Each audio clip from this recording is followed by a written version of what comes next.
This video is going to teach you how to take a badly out of round grindstone and true it on a Tormek. Okay, so the first step is to drop this guy in.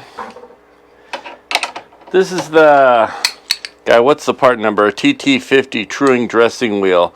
I've run this for 12 years. I've used it a lot. It's the diamond bit's getting a little worn down, but it looks like it's got quite a bit of time left on it. So what you do is you slide onto here, and this little fork cradles right in there. Tighten this knob down. You got to get this tight. If it comes out of that, it screws everything all up. So I know this side of the stone is higher, so I'm going to start my cut on this side. This wheel is your gauge for going up and down more accurately.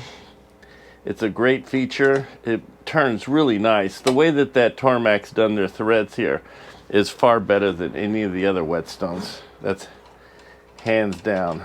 Of course, they charge enough for that. Okay, so it looks like I'm just gonna catch it, lock both these down. Okay, so now what you do is you just slowly turn this wheel as it crosses. You can see how it's out around. It's barely nicking.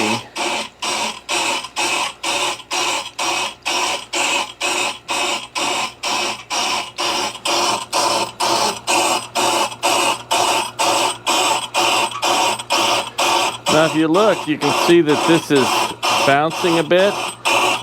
I've kind of gotten to where I like to put weight on this. It settles it down some.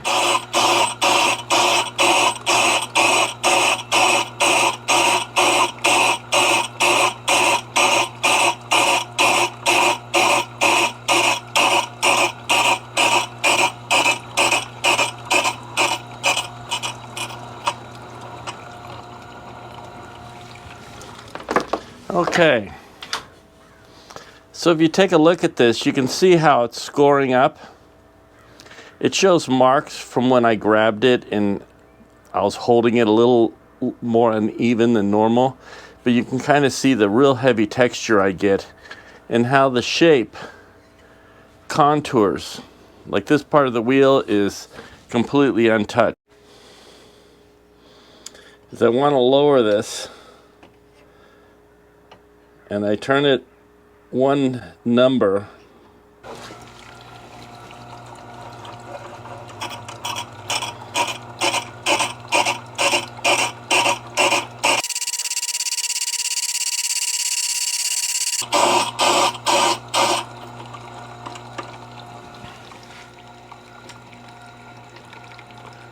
Lower it again.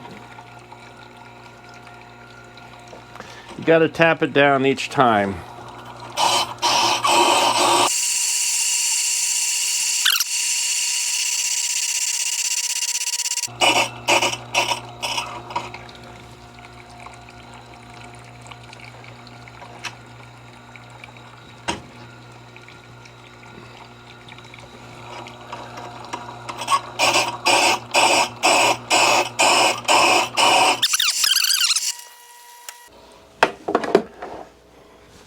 So you can see this is all a pretty good grind, and then it starts to miss here. Now my wheel's gone down quite a bit, and this being the lowest part, sometimes you're tempted not to finish it, but man, you're sorry if you don't. You need it all flat. Having a little wave on one side of it, that's like super annoying. Let's get it going again. Again, I kind of hold this because it gets a harmonic. You'll see waves in it if you don't. I'm not pushing down with that hand, I'm just holding it.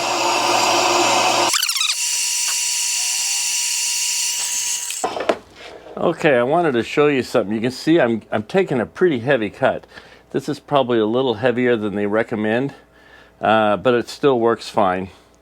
And then if you look down below here, I want you to check out this area here. as it goes, how out of round that still is. That's the sound of a skip. I'm gonna have to do another pass. I'm just gonna take a finer half cut, and that should be it. Gonna go slow. I'm gonna cross slower as well.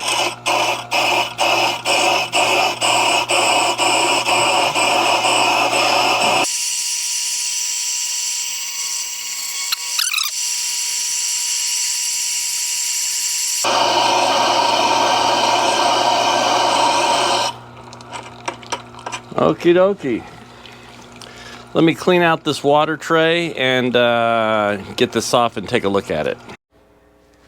Okay, so if you look at this, this is a pretty rough stone. This is exactly where I would leave it if I'd flattened this to do a chisel that had chips on it, an axe head.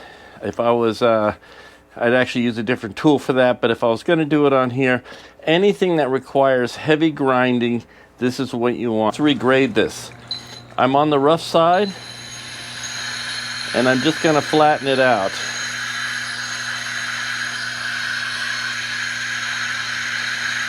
And you're going by sound.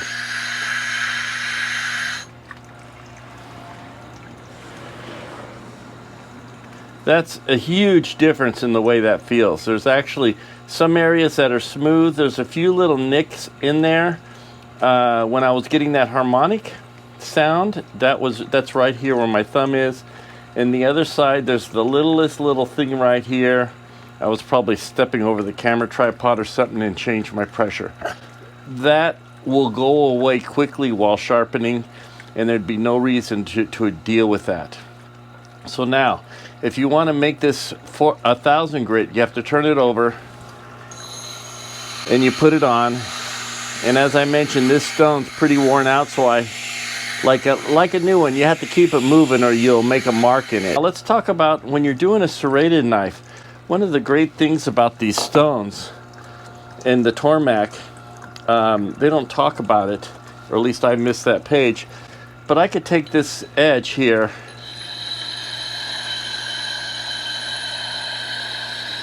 and I can round it. You can see that this side's been radiused.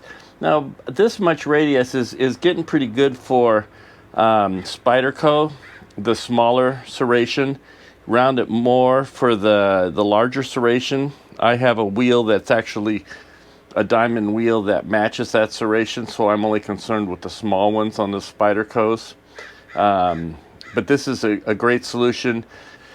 Talk to you later. Watch for our next video. Going to be talking about a new wet sharpener to use in conjunction with this, with my Japanese stone. So I'm going to have my information on the Japanese stone, and then I'm going to talk to you about this new whetstone that I just got. And so far, I'm really amazed for the money.